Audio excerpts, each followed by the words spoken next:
Welcome to Edge of the Verse, our new podcast, a bi-weekly roundtable where we dig into Star Citizen news, updates, system progress, and the things you only notice if you've actually played it. I'm Captain Katarn, my friends call me Tim, and I'm joined today by Keenan, aka Santo Games, Lieutenant Chronic, and Georgie. This is our second episode, and we'll shape the future ones based on your feedback, so let me know in the comments what you want to see.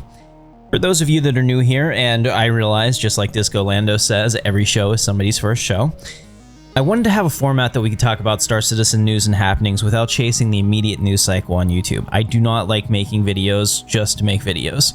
I hope that you've noticed that on my channel. I want to say something meaningful rather than try to get 3 videos out a week. But on this podcast, you're going to get my thoughts unfiltered, raw, and eventually, if we get enough people watching, I want to do the show live at the set time so we can take viewer questions. On this episode, we're talking about 4.3.1 and the impact of the medical changes in the verse, expansion of the Onyx facilities with the new Site B and the additional missions that come with it, follow-up from the Vulkan client test, our Citizencon predictions, and stay tuned for this week's Smooth Brain special comment from my channel. Let's jump in. Alright, so let's get some introductions done. Keenan, why don't you go first? Yeah, g'day guys. Keenan, everybody that knows me as Santo Bell. Lieutenant Chronic. Yep, it's Georgie. I go by Huge Ass because I have one. Okay, wow. All right, let's get into it. And now, a message from our sponsor, me. I started a new channel called Escape Velocity Games where I'm going to talk about everything else that's not Star Citizen. This is the same type of videos that you'll see on my Captain Katarn channel, only expanded out to games like Star Wars Galaxies, Mass Effect, anything really that interests me. Right now I have a Cyberpunk 2077 history retrospective on the channel, as well as a comparison of the world building between the Outer Worlds 2 and Starfield.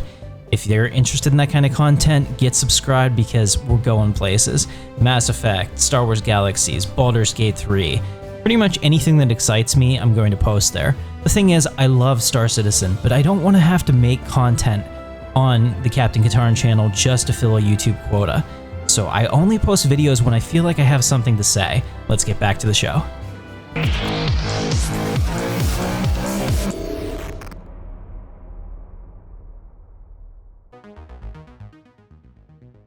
4.3.1 just launched and brought some crazy new medical gameplay changes in Apollo hospital ships, and now that we've had some time to play through it, let's dive into that. First, guys, on the round table, let's talk about the Apollo. What do you think about it? I mean, overall, I like the ship. Yeah, it has a couple of missteps here and there, but it's pretty much where I thought it was going to land. It pretty much does what I thought it was going to do. So yeah, I think it's a good part of the RSI lineup. I like its styling. It's a nice mix of the old and the new. Now, specifically, you said that you thought that it had a couple missteps. Let's dive into that. So mostly as we're not getting drone gameplay and the medical gurneys are not, the little hover gurney things are not ready for the spotlight at this point. It feels like it's lacking ground support that you would normally associate with these vehicles. So because of its size and because it has no ground vehicle access, you can't bring it into bunkers and other bits and pieces. So it sort of becomes a hospital or a support ship for a fleet. And I think a lot of people were thinking it was going to be like a frontline medical ship. I think it could probably do a little bit of both. I mean, I don't know how well it's going to handle combat because I've never taken mine into combat. Maybe I never will. But I can see that. The ramp definitely goes up and down pretty quickly compared to other ships, and I think that that's probably a consideration for, get people in and out fast. Kind of like almost like a drop ship. Yeah, I think it's probably a tall ask to ask a ship like that to go into a hot zone by itself. So I think you're right. I think fleet combat is part of it. Personally, I love the interior of it. I like the colors. The skylight is a nice addition. It's something that I think that there was a lot of ships that could have benefited from more windows that we don't see. And as long as there's like in-game lore, like in Star Wars, for example, all the windows are transparent steel, so it's not like they're structurally weak. I think that makes sense, and I would love to see that because whenever you and I were checking that one out and I fell on the floor, just like seeing the planet through there was pretty amazing. So let's talk about the beds and modularity. What do you think about the configuration allowing you to choose whatever you want on the ship itself? Yeah, more please. Like the modularity system needs to be, moved out to more ships, not just from the medical side of things. Things like, if you've got an Avenger Titan, you should be able to be swapping that back end for whether you're taking a Titan or whether you're taking bounties and swapping it out for the, I can never remember the names they give of it, but you should have that. If the ship comes in different flavors, you should be able to purchase those changes for the ships. So the more modularity they give us, the better, I personally believe. I know that some people weren't well received to the modularity that was available on the Starlancer, for example, as they thought that it was wasted space on the Max version of it, and I can see that, but I applaud the effort, because I think that at the end of the day, if we get a ship haul that we like the styling of it, we want different options in there. And I'm hoping that this maybe leads to even reworks of ships that we love, like the Mercury Star Runner.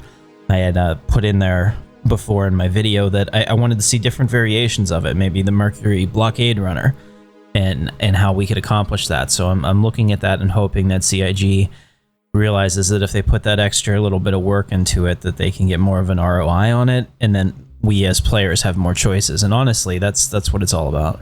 Now, as far as the med gel goes, and we're talking about the medical changes, I personally don't really have a problem with it. I know that some people are upset about it. I know Chronic didn't particularly care for it last time. It's essentially a tax on convenience, right? Because if you just want to respawn wherever you are or at your home base right now, that still works for now. It's going to eventually change. I think it's a good step one, but I think it's part of a larger set of gameplay and systems that are clearly not online yet. And I think cost and options regarding it will change as the other features come online, from insurance to you name it. Yeah, I think it'll kind of change. Anytime they do a new release of stuff, even like with the risky cargo, it was super expensive and you could get a lot of it on the missions for a while, and then it got nerfed pretty much. It got dialed down and adjusted to where it is now.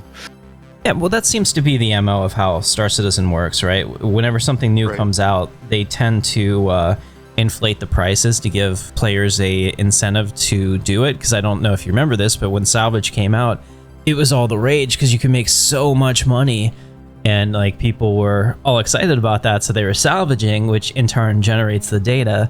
So they give you that hook to make sure that they can test out all the bugs. I mean, everybody gets upset about the nerfs, but it's kind of none of it matters right now to me in terms of price or anything like that. I don't chase the credits. I also think we have to take those steps, because if it's ever going to get a completed system, if you're ever going to get entirety of it implemented, you have to start with what's ready, what's available, and move from there. So I think it had to be implemented at some point. It would have been nicer if there was a little bit more gameplay attached to it. And I certainly would like lockable storages for it, because I think it's also a potential risk carrying around a lot of med gel once it becomes something that's a little more rarer, because you're just going to be a target as a medical ship. People blow up medical ships enough as it is. Oh yeah, no, I think that you're 100% right about that. In fact, that's a good point that I kind of wanted to talk about, and this is a good place for it. One of the things that annoys me that I see from our testing players, and I get your frustration, guys, we've been waiting forever for this. We resist change, right? We don't want to rule out anything because they're like, oh, that's going to be inconveniencing to me or whatever. But I feel like we're at the point that we need to rip off the Band-Aid. But from everything that I've seen, 2026 is when most of this is going to start being delivered in and start significantly transforming the persistent universe. So I look at it as they're maintaining an alpha state and they're maintaining a live game service, and I realize that they have to have something that's compelling enough for people to play to encourage not only the data generation but also the sales and stuff like that. I'm not oblivious to how that's all interconnected, but sometimes I wish that they didn't take such a safe approach with it, and that they made a little bit more, I don't know, they made a little bit deeper changes to see what would happen, knowing that some people are just not going to like it.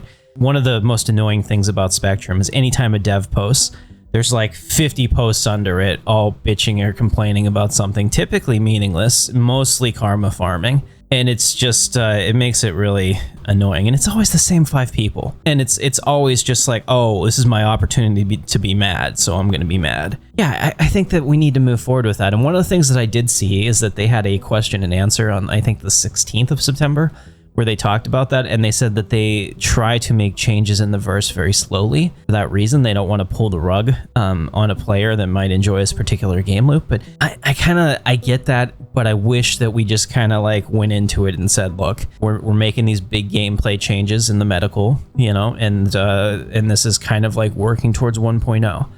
And it's an interim solution right now, and it might not be perfect, and you might not like it, but let's do it.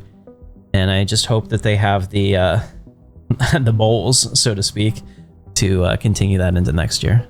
I don't see why they wouldn't. I mean, like you said, we're all in a testing phase right now. So anything that they can implement, that'll teach them a few things. Absolutely. All right, so let's get into our next topic. Site B in the Onyx Facilities. It just released fantastic, eerie atmosphere. I love the level design. If you remember Citizencon, I think it was 2021, where they kind of went over their underground facilities. This would have been tied to, at the time they were showing us with those cargo distribution centers having the underground parts, but it kind of looks like they used some of that concept art for the descent. Very cool. To me, that was amazing. Visuals on point. Everything about it. I'm gonna say this because I think this is very high praise. If you've ever played Phantom Liberty from Cyberpunk 2077, Project Cynosure, I just got that vibe. And if you don't know what that is, that's fine. I'm not going to spoil it for you. But if you know, you know. And it was kind of scary to play it the first time. I kind of got that, like, ooh, I don't know what's going to happen here when I press this button, etc. Very, very neat gameplay. What'd you guys think of it? I enjoyed it, I'll be honest. It's funny because the last podcast I said, this is what I want to see. And then with this patch, they gave me pretty much everything I asked for. There's actual story and, objectives. I mean, I didn't finish it because, I died. Yeah. I died, but I did finish the stream because I just wanted to see, all the cool stuff. Just finish out the mission. Yeah, I mean, that was great. We need more of that. I love that. Yeah, I enjoyed it. The whole ASD storyline and facility in general, I think, is a really good move forward. I think that, and I've mentioned this to you, these little pockets of storytelling at what can be considered sort of hero locations, if you like, and there needs to be a couple per system so that there's reasons to be in each system. So I think this is a really good step forward. I'd like to see what they've done with this move to some other areas, like expanding standard bunkers, for example. I'm not sure if you've been in an old school bunker lately, but there's a couple of extra rooms attached to them now that looks like they might be going to be going back and doing a bit more expansion to those. I have not. I have to check that out, considering I used to exclusively ground pound. Yeah, so there's like new little medical wing rooms and stuff hanging off the side of them that sort of make them slightly different to what they used to be. And I've run so many of them, I was quite surprised to find extra spaces. So yeah, like I quite liked it. I think it's a really good step forward for the game. I think we need more of it. At the moment, everything's coming through in these events because of the monthly release sort of, schedule. But it'd be nice to see some of these facilities drop as completed facilities, and then they can move to the next one and then start scattering them around. I think if you had sort of 3 of these, because you got to think about where the game's going to be in the future, there has to be reasons you want to go back to Stanton. There has to be reasons you want to go to Nix. There has to be reasons. So if every place has the same thing, what's the point? So at the moment, we're sort of chasing armors, chasing bits and pieces, and going to these locations as they roll out. But on a day one release, then the game now has 20 locations to go to of varying different difficulties with varying different rewards. I feel like these are really good steps in the right direction. The atmosphere and the sound and and the audio tracks and whatnot, the sound effects are spot on. I get a lot of cyberpunk, Akira kind of vibes. I love I'm not sure what you would call it, the elevator, like when you're going sort of on that angled elevator down a hill kind of thing underground. 100%. Like anything that has that in it, it gets my vote straight away. I love those things. And I keep finding like new little nooks and crannies that I didn't notice in there, and I've been through there a few times now. So like there's still plenty to look forward to in there. But I still feel like a boss fight would have been nice to round it off rather than just a discovery. But maybe that wasn't ready. Yeah, because there was rumors of a boss fight. That would be pretty interesting. So, not to spoil it, I would assume that if you're watching this, you're pretty plugged into Star Citizen and you know what's at the bottom of these, or you've seen it, because marketing has been pretty good at putting it out there on Facebook and whatnot. But like after jolting the thing at the end, you mean like fighting it, right? 100%. Yeah, that is exactly what I was expecting. And I'm pretty sure from some early audio file leaks, it kind of sounded like that's what we were getting. Okay, so it could still show up in the future. I think they're holding actual active, walking around, talking, moving, interactable Vanduul for Nyx. Ooh, for Nyx. All right. Interesting. So what makes you think that? From a lore point of view, Nyx is, prominently attacked by Vanduul quite often and quite frequently. I kind of feel like there might be a push towards it as we get closer to Squadron's release, and as Nyx will be probably available, sooner rather than later. I'm expecting that's where it's all going to start tying together.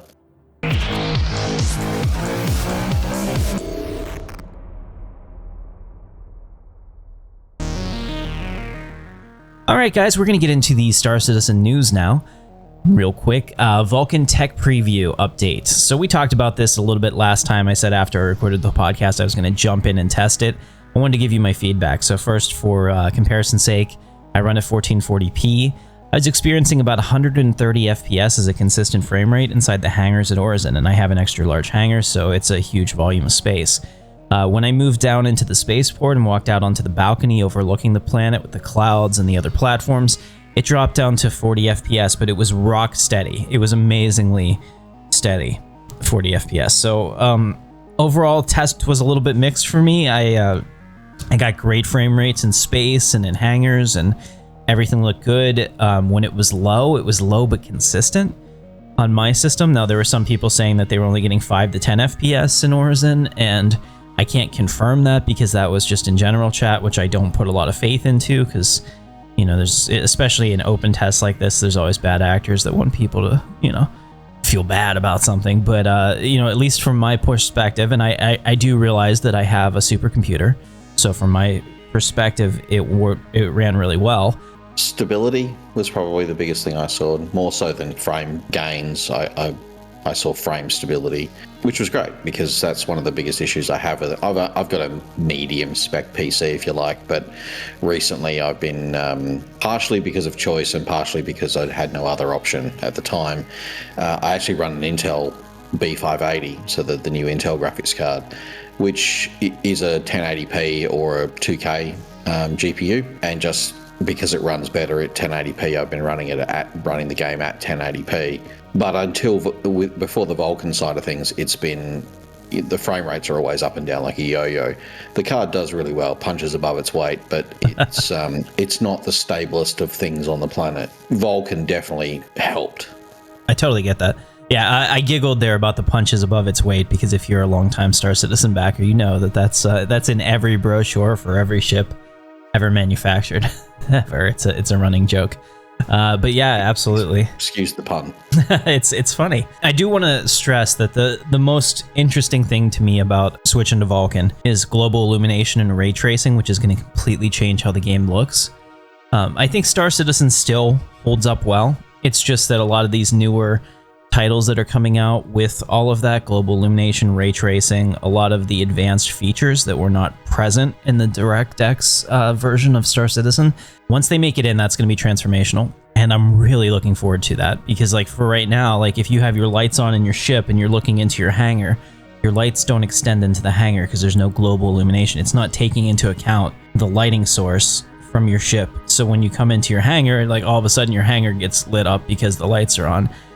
I can't wait till little things like that are gone because it's going to change so much.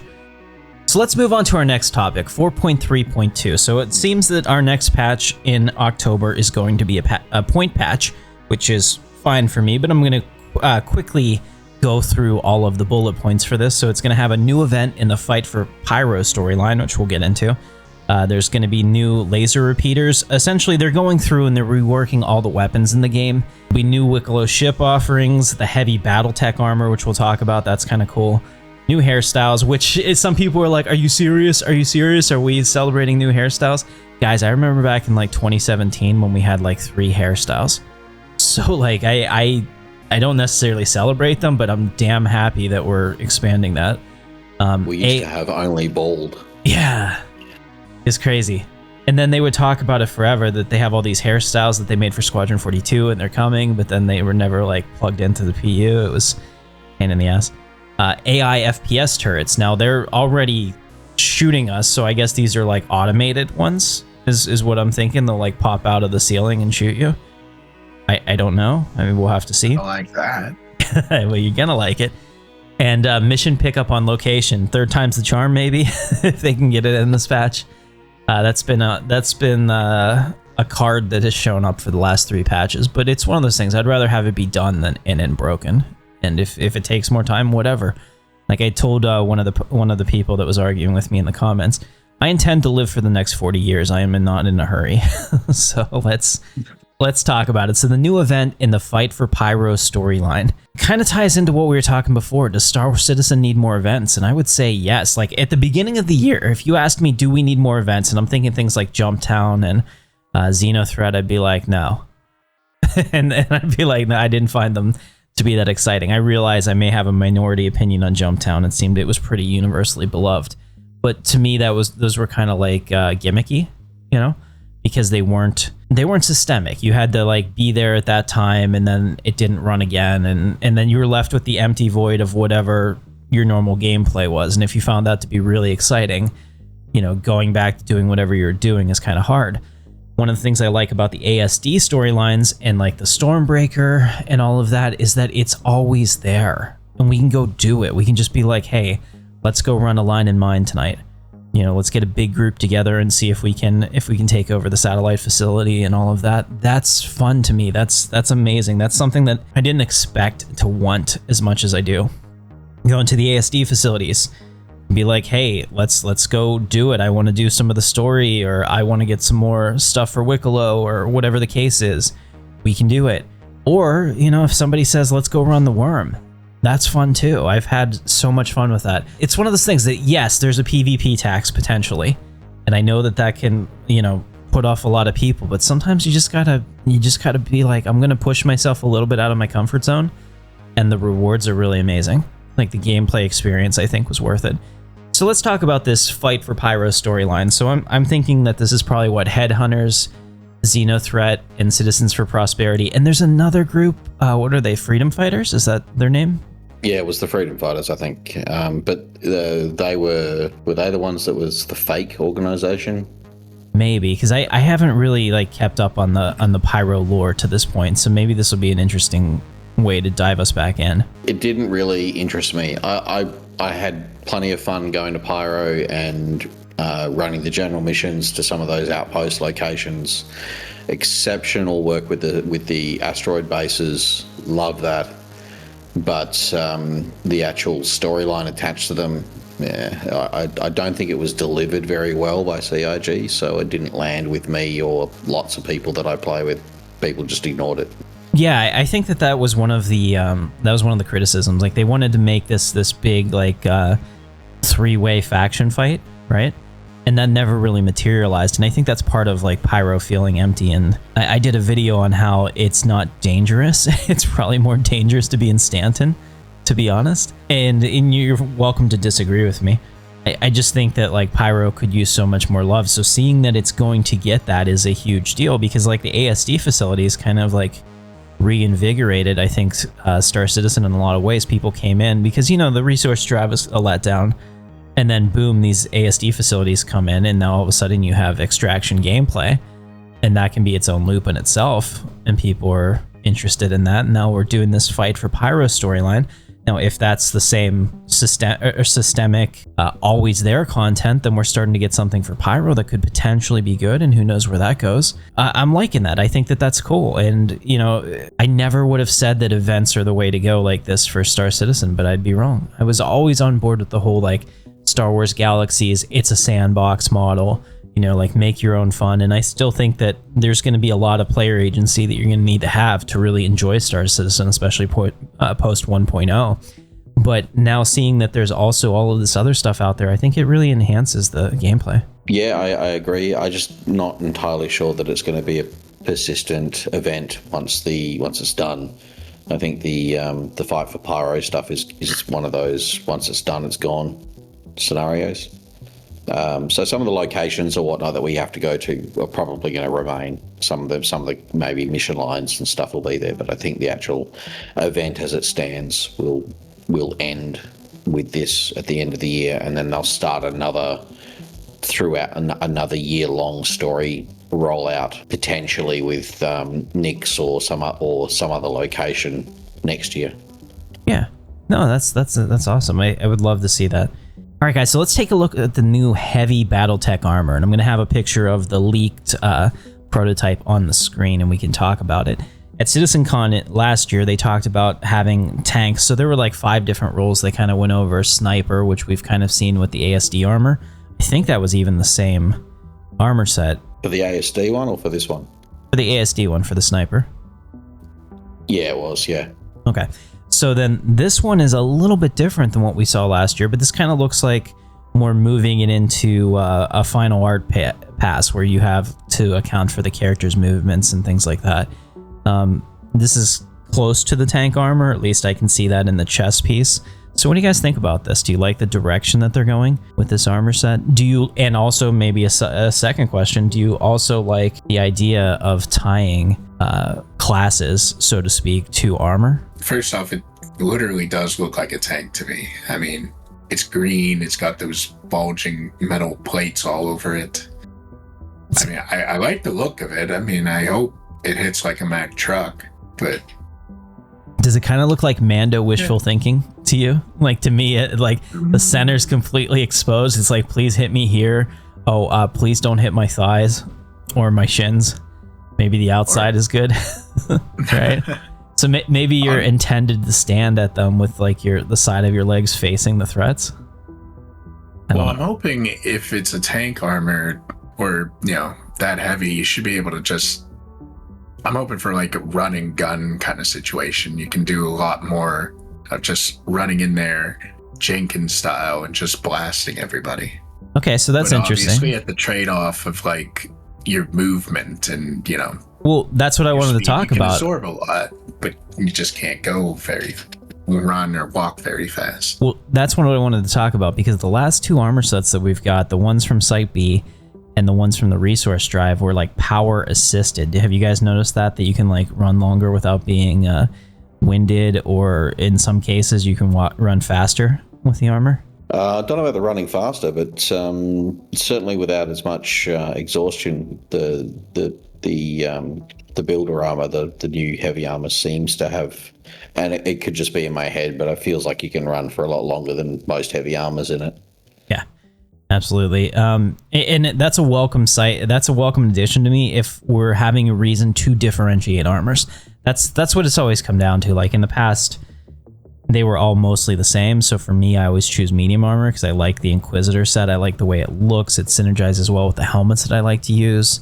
One of the things that I hope that we get from this, and with Starcloth and all the changes, is I hope that we divorce the idea of heavy backpacks having to attach into heavy armor. Yeah. I mean, convenience-wise, it'd be nice to have a heavy backpack at all times, but I can see why. Well, there would have to be trade-offs, right? So just like now, if you wear heavy armor, you get winded faster. So let's say I have light armor on, but I'm going somewhere that I know I'm going to maybe loot a bunch of stuff, and I'm not that worried about getting shot there. Maybe I'm going into a cave or something.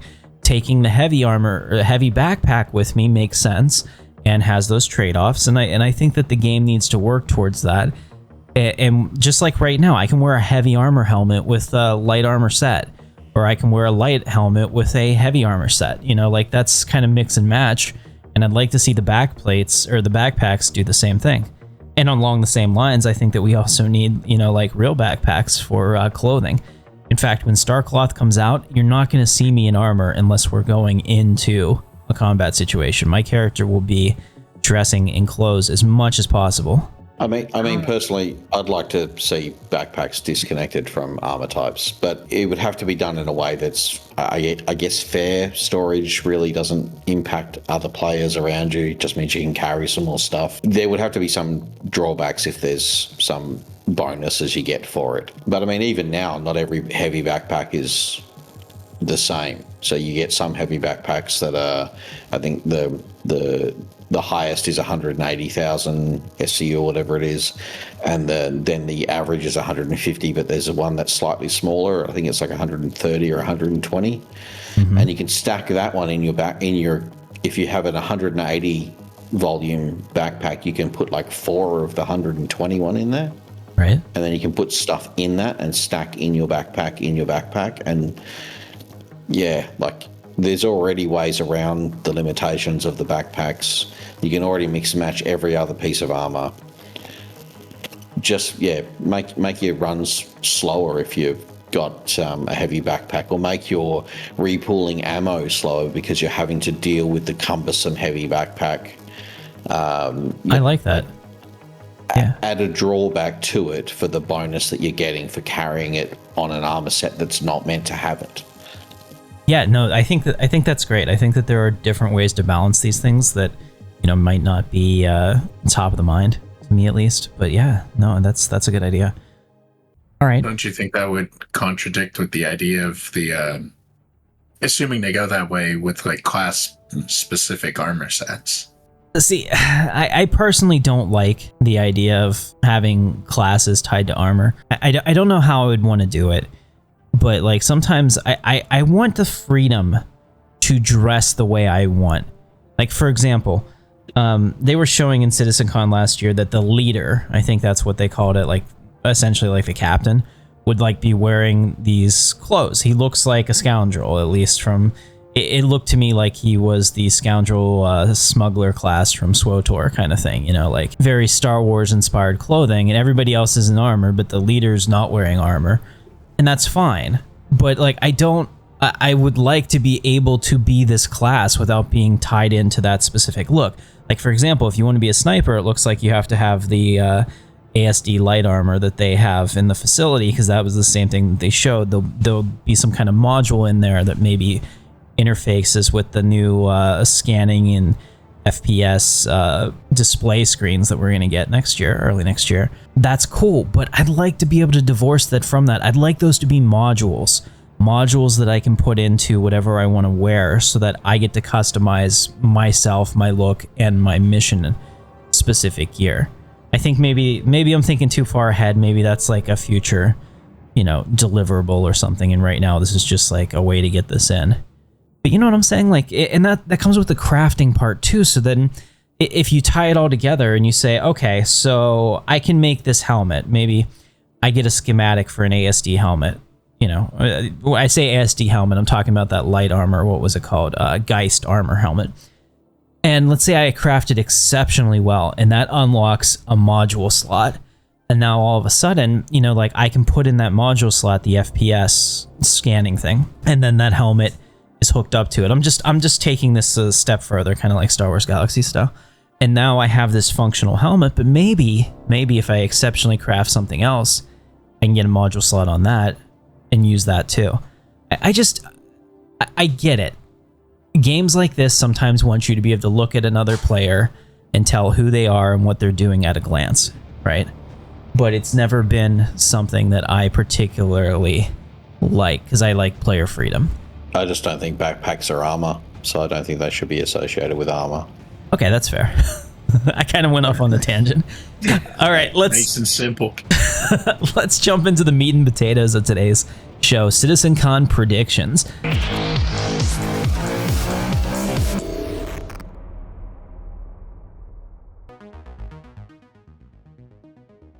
When I initially put together the doc for this, and we had kind of like a 5-minute talk before we started the podcast, I wasn't expecting any new features or any wow moments this year, but after thinking about it, I've changed my mind. So I totally expect that we're going to see things like updates on the current state of the things they showed last year, base building, crafting, all that stuff to continue to wow us and to excite us about what they're working on and what they're going to be delivering in the near future. Yes, but there's one feature that I think, especially in light of a trailer that may have dropped in the last week, that would really invigorate everybody. Can you guys guess what that is? Something that we know we're getting, so it's not like a new thing. Bounty Hunting 2.0. Something that we've talked about for a long time. They showed us a really cool Inside Star Citizen where they had a mock-up of you taking bounties on like the hover sleds in and going into security offices and the different stations and stuff like that. I could see us getting an update on something related to the bounty hunting system, because I know that'll be a transformational thing. The Mandalorian is popular not just because he's cool, but also because he's a space bounty hunter, and there has always been an era of mystique about that. Boba Fett, was for an entire generation. Nobody knew anything about Boba Fett until he started getting, fleshed out in the EU books. But the fact that he was this masked bounty hunter in space was absolutely cool. And there's a lot of people that want to do that. And sure, we have, quote, air quotes, bounty hunting right now, but it's not a very fulfilling system. It would be so much more interesting if they can get us that bounty hunting 2.0, which is also something that's on the road to 1.0. So it's not like adding in a feature and being like, oh yeah, we're going to deliver this, I just want to see where that is, because if they've made more progress on that, and maybe, who knows? I mean, they did say they're going to give a patch. They're going to give us a patch every day this month, or every month for the rest of the year, according to Board Gamers. So we know what's in October mostly. So that's November and December. We still have the opportunity to maybe see that. Personally, I don't think I'm good enough to be a bounty hunter. Yeah, but I mean, you can be the support guy. Everybody needs that backup. That backup. I got you back. Just split the profits with me when you're done. There you go. Keenan, what do you think? Somebody's got to be the guy on the comms, right? Right, exactly. Like, I think that if bounty hunting was like a team effort, you'd find a lot of people really enjoying that, working together to capture the scum of the galaxy. And then we talk about, like, I have so many videos that talk about how Star Citizen doesn't have a real risk-reward curve, and that the risk is imbalanced. But let's say those NPC systems start to come in, just like we're seeing those drop ships in Pyro now for responses, and then all of a sudden you get a little bit of the law system, and now we have like real instead of toothless, we have real dangerous bounty hunting. And that'd be a step in the right direction, I think. Let's talk about Citizencon predictions. Keenan, do you want to go first? Yeah, sure. I don't think we're going to see bounty hunting. I think we're going to see bounty hunting next year, to be honest. I think we're going to get an X preview channel like we got a PyroNet preview channel. I think it's going to be a relatively quiet Citizencon. I mean, it's only a couple of hours. They got to cram everything into that. I still think we're going to see an update on some bits and pieces that have been shown previously. We'll probably see updates on like the crafting and the building system. But I personally think it's going to be a bit of a quiet Citizencon. I mean, like, there's some wild predictions out there, like they're going to rename one of the space stations because of the resource event, right? Right.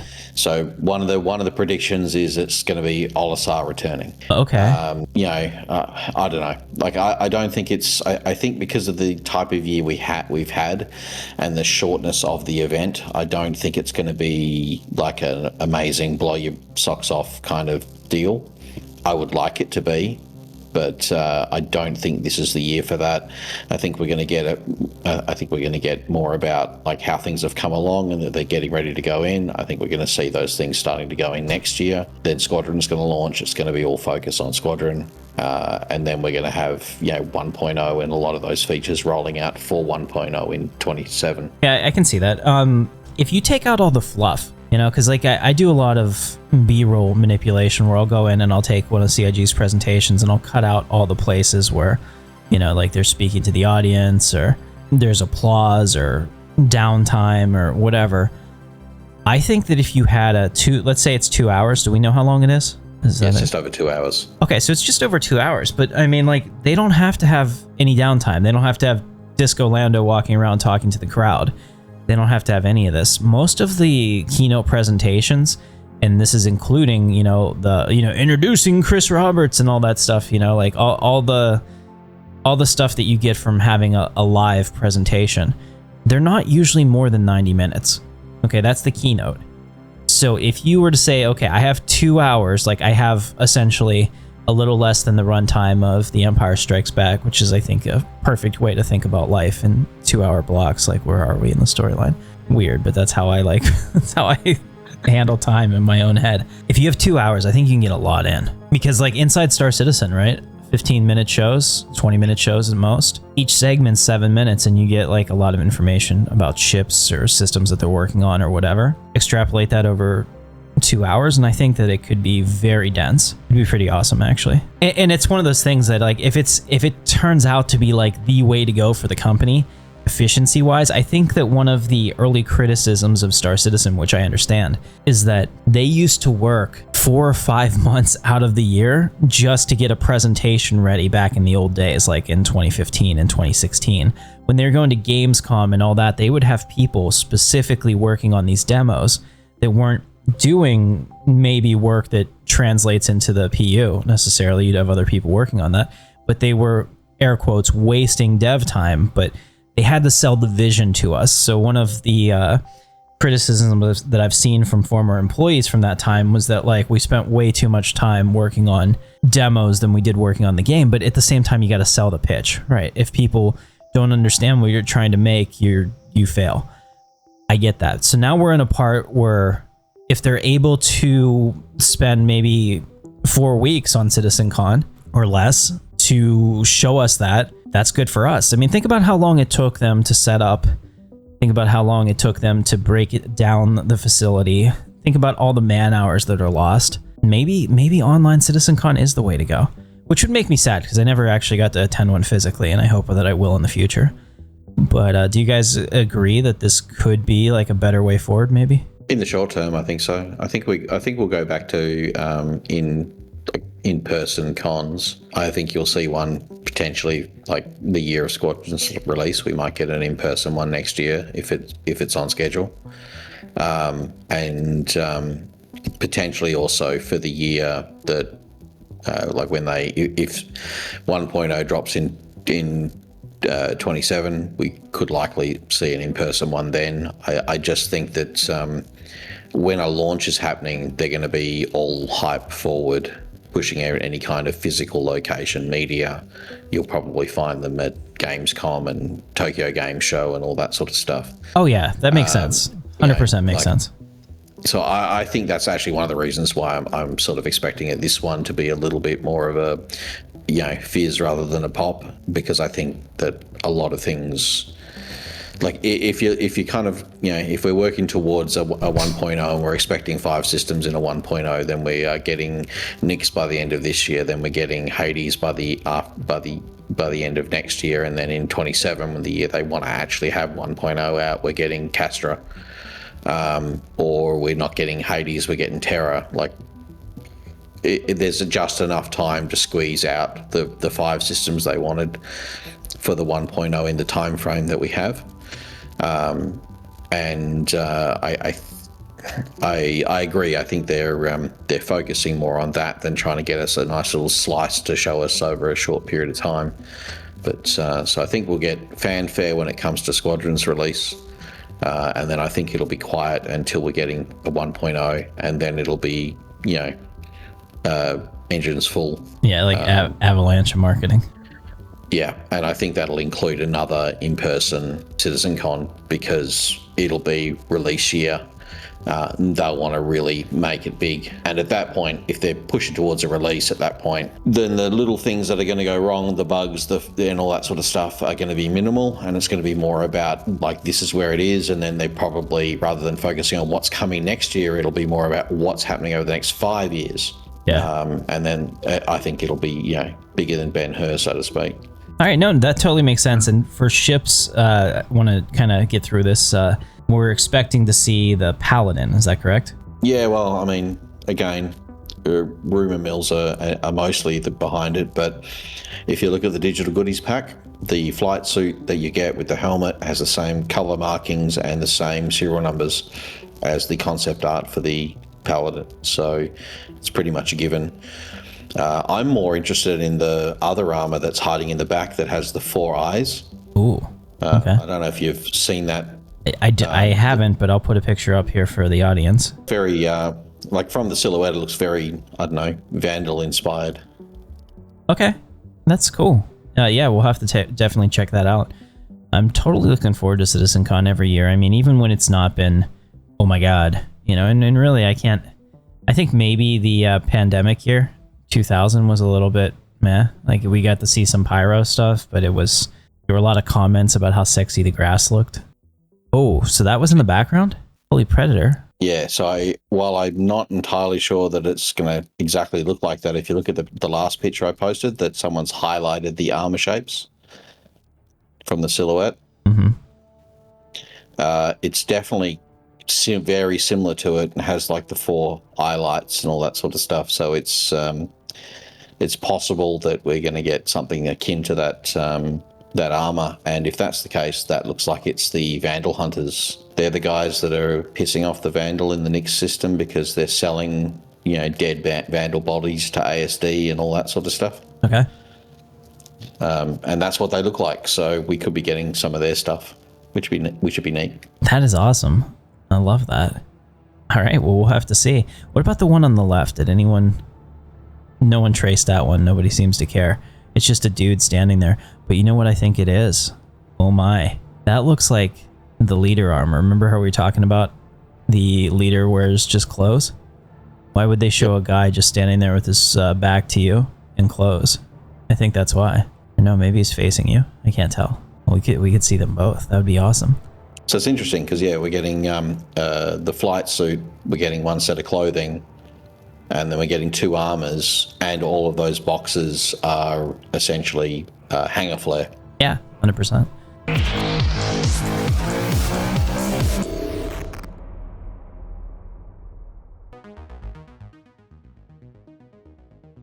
All right, now let's get into the rapid fire section. Some of these are going to be spicy questions this week. I wanted to make sure that there were no easy answers. Guys, just so you're aware, short answers only, no dodging. Since there's a bunch of us, let's keep them very short, a couple sentences at most. Question number 1, what is the most useless ship flying around right now? The Aurora. Nothing it does works properly. Yeah, they don't even sell it, so I think they agree with you. I'm going to go with the MSR, Mercury Star Runner. Completely missing all of its features. Idris. Nothing else needs to be said. I like it. Jorgie? I'll go with Chronic on that, the Idris as well. All right. You just pissed off a bunch of people that probably make up my core audience. Well done. All right. Question 2, which cockpit has the best view in the verse? Mantis or Mustang. All right. Good choices. I'm going to have to go with the Mustang. After doing the starter ship showdown, I noticed that and the Avenger Titan are absolutely amazing. I'd say the Mustang's pretty good. I'm also a fan of the Scorpius. Scorpius, okay. Well, I only have the Mustang, so it's kind of limited. But it's also the best, so that's awesome. All right, name one feature you're convinced will never actually work. These are the spicier questions. Somewhat jokingly, piracy, but realistically, exploration. I don't think it's going to be the way people think it is. Yeah, that's not fair. You just you gave 2 answers and stole mine. Mine is exploration. I also agree. I have there it is. I just don't know how exploration fits into the current gameplay. I have my own ideas on what they could do, but you know, no one's going to listen to me. Yeah, I kind of feel the same way about the exploration. That's gonna yikes. Gotcha. And Jorgie? Now I feel shame with my answer, but elevators. It's just heat central. Now, that's a good point. I think that this is something that we can talk about for half a second.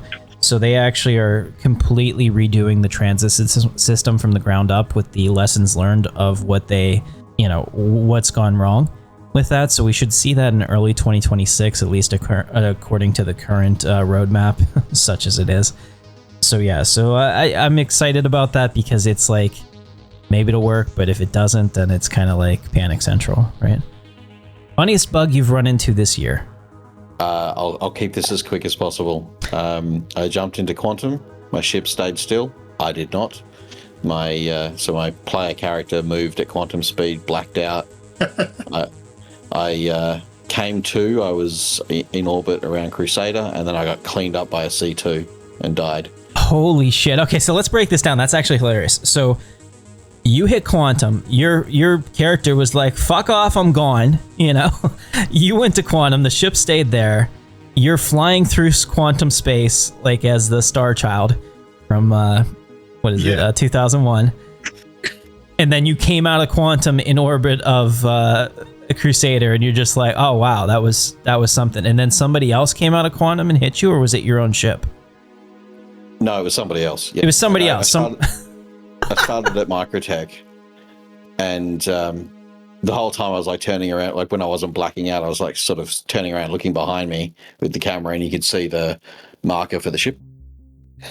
And then when my character was no longer blacked out, I realized I was out of quantum, and I started sort of EVAing towards the station. It was probably about 2 hours away, realistically. And then another ship just completely cleans me up, and I think it was a C2. I'm not 100%, but yeah. And then it put me all the way back to Microtech and respawned me in the medbed. That's hilarious. That's worth the extra time. Mine's not nearly as good. That's comedic gold, dude. Yeah, that's awesome. Imagine learning to fly for the first time, and the first time you try it, you get hit by a 747. Yeah, that's amazing. All right, mine's not nearly as cool. I flew straight into the center of Daymar while in quantum. There was a bug going on, I think, when the ASD facilities first came out. If you had locked onto the quantum beacon instead of the planet, it would put you in planetary quantum, which was a lot slower, but it also didn't respect the boundaries of the system. So all of a sudden, I'm in the center of Daymar, like actually in the gravity well underneath the surface, and I'm like, oh my goodness. But I flew out, and it wasn't a problem at all. There's a stream that shows that if you want to see it. I would have to say when we were doing that facility and you backpack bumped Jorgie out of the elevator. I also did that to Keenan's wife. I feel shame. You should. I murdered her. I sent her right down to the center of the planet. Unintentionally. Yeah, cold-blooded killer right there. Yeah. And she's still mad at me. And Jorgie? Well, I saw 2 NPCs scissoring on a couch once. They were like stuck together trying to sit in the same spot, and you just don't see that every day. I'm gonna have to check with our sponsor if they still want to sponsor the show after that. But well, since the sponsor is me, I think we're gonna allow it. All right. Nice. Next question: Stanton or Pyro? Which one already feels played out? Pyro. All right. I'm gonna go with Pyro. I think the bloom came off Pyro. Har har har. If you know what I'm talking about, you know. I don't really think either one is so much played out, but I do prefer running around Stanton. Okay. And Jorgie? I'm always been Team Pyro, James. Oh, so you prefer, you like Pyro? I love it. You're Team Pyro. Team I gotcha. Pyro. If you could slap your own name on a ship, what would you call it? Hard question for me. I'd scrap that question and just put my own ship in the game. But if I had to rename an existing one, I'd say I'd like a callback to Wing Commander, so the long sword instead of the F8 Lightning. I like it. Practical. I'd rename the Galaxy to the RSI Katarnia because it's the ship I'm most interested in. So like Chris gets his like Robert Space Industries, and I get to slap my name on it too. That's what I'm thinking of. But if the question is the other way, I'd like to have the ability to name every ship that's not a fighter. I just don't think fighters should have unique names. They're disposable. It's the pilots that make a fighter work, whereas the bigger ships, it's the crew. If I could rename one ship, it would be changing the Caterpillar to the ship box. Fuck that ship. I hate that ship. What did it ever do to you? That ship's just it's a piece of shit. It's crap designed for cargo. It's got 10 times more legs than it needs. It's just clunky and doesn't make sense. Sounds like he's still a little salty from the resource drive. Oh, yeah. I've hated the Caterpillar long before the resource drive. They need to animate the legs so it can walk along the ground. Yes, that would be awesome. That would be hilarious. If it's the other way around, I like your idea with anything that's not a fighter, and I would take an MSR and call it the Nug Runner. All right, Jergy. Well, I thought of it as if I could put my name on a ship, what would I call it? So this was from a very old stream, but remember Star Trek Online? Yeah. I named my ship, either you or me, I named my ship the Papa Georgia. Yeah. Vegas Vacation callback. Very nice. Yeah. Well, you'll be able to eventually name your ships. I'm hoping that comes sooner than later. All right, next question. Which ship sale screams scam the loudest? Purely because of the way the internet will react to the price it'll probably drop at, the battlecruiser. I get that. In fact, I want to say something real quick about that. Like, I think the people that spend ridiculous amounts of money in this game are insane because they're not getting anything for it. I mean, you're getting your ships, sure, but like, maybe privately approach them and see if you can become an investor if you're going to drop like 30K, or something on the game or more. Try to get something back in return, like whatever. Mine is the Banu. It's probably the poster child for never delivered promises. The Endeavor is probably a close second, but they made the expectation clear a long time ago that one is coming far, far in the future. It's post 1.0 release anyway. So that's mine. Chronic? Since the battlecruiser comment is probably going to melt the internet, I'm just going to leave this one alone. Okay. I think all of them. Considering I've never bought a ship ever. Yeah, I think I even bought you your starter pack. So Yeah. he's playing on my dime. I'm a space bum, really. He really is. He's the dude. The dude abides. All I right. could make my comment worse. I know 2 people that have the everything pack. Well, I mean, if you have the money to do whatever you want with it, that's really winning in life, right? Next question. What's the dumbest way you've died in Star Citizen? Killed by a Big Benny's vending machine. Okay, we need to know more. Explain. It was early game. Everyone was trying to do the whole Big Benny's Stonehenge kind of style thing. They were stealing them from all over the place. I just happened to be in the wrong place at the wrong time. It cleaned me up. I got stuck in it for a second, and all the while it was cheerfully singing the Big Benny's song. So they hit you with it? Is that what you're saying? Like they were moving it? Oh, okay. Yep. Yep. That's hilarious. Mine is more sad than funny. Well, it's the dumbest way I've died.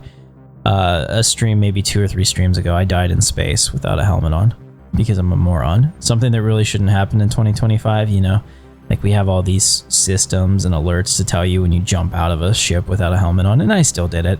I felt shame. It hasn't happened in a while, but dying in an elevator. Gotcha. Jorgy? I got knocked over by a crate once, and then I immediately fell right through the hangar floor, and that was the end of that session. That's awesome. Sorry, not sorry to hit you with that crate. One profession you'll never touch, no matter what. Piracy. I don't have any interest in it, and I want to focus in some areas that I haven't really looked at before in other games, like medical or crafting. Gotcha. Now I'll be honest. As much as I pan on about how much I love Star Wars Galaxies, I did not enjoy crafting in Star Wars Galaxies only because I didn't like having to chase all the different resources that would spawn constantly. Like, to me, that became a chore instead of a game. I've matured since then, so I think I will definitely enjoy it in Star Citizen. Like, I like logistical gameplay now. But if you were going to say, what are you probably never going to do? I think I'd say piracy as well. It just does not appeal to me. Like, I'm not the kind of person that gets on to ruin somebody else's night. Yeah, I gotta go the same with piracy. I don't want a target on my back more so than there already is the entire time I'm flying around anywhere, and having a GPS marker for PvP players to come and bounty hunt you anywhere you go. I will never be a doctor. I cannot be bothered to fly around and help chuds all day. All right. Nobody will ever ask you to. I mean, Hal, I think you rezzed me maybe once in all the times we played together. If you could pull one item out of Star Citizen and into real life, what's your pick? Tier 1 medbed or an 890 jump. That works. Okay, so you only have to choose. You can only choose one. 890 jump. Okay. That works. There you go. Mine is the commonplace ease of space travel. There's a hell of a lot of people in the world that I want to get away from, and maybe this galaxy isn't big enough for the two of us. That's why the 890 jump. Exactly. Chronic? I agree, man. Bring forth the quantum drive. There you go. Jorgie? Big Benny's. It looks really tasty, and I want to try some. All right, now we're going to get into our Smooth Brain special comment. Now, this one I don't have the accompanying comment because I deleted it, which actually caused all of the issues. I had this huge rambling. It might have hit the YouTube comment character limit. This guy going on this unhinged rant about how Star Citizen is a scam and like YouTubers like me are the worst of the worst because we're perpetuating the scam and all of this. And I was just like, one of the things I like to do is I like to needle the trolls a little bit because once I shadow ban them, they'll keep replying, you know, so I kind of get that engagement on the back end. So I was like, yeah, too long didn't read your band. And it set the dude off. He must have like 4 or 5 YouTube accounts because then he posted the same comment again. He's like, I'm back, you know? And then it was just like right click, hide user from channel, you know, like gone. You know, so I did that 2 or 3 times and then I get emails. No, please don't do this. I mean, I have a filter in place now, so I'll never see it. Like there's certain words that you use that a sponsor will never use whenever they email me on that.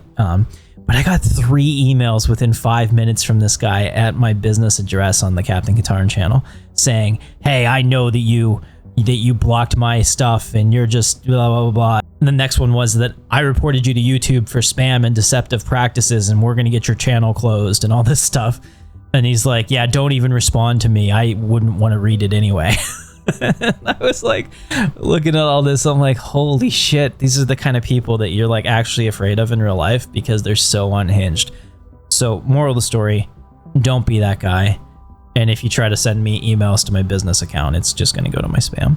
That is ridiculous. That's just a lot. That is the one downside of the internet and social media is people get away with saying shit that back in my days of school and high school, if you'd have said some stuff like that to piss somebody off, you'd have got smacked in the mouth. Exactly. I mean, like it's just insane. But that's it for this week's episode of Edge of the Verse. Big thanks to Keenan and Jorgie and Lieutenant Chronic. Thanks so much for joining me. Guys, if you liked it, hit like, give us some feedback and questions in the comments. And as always, I'll see you in the verse. Thanks for watching.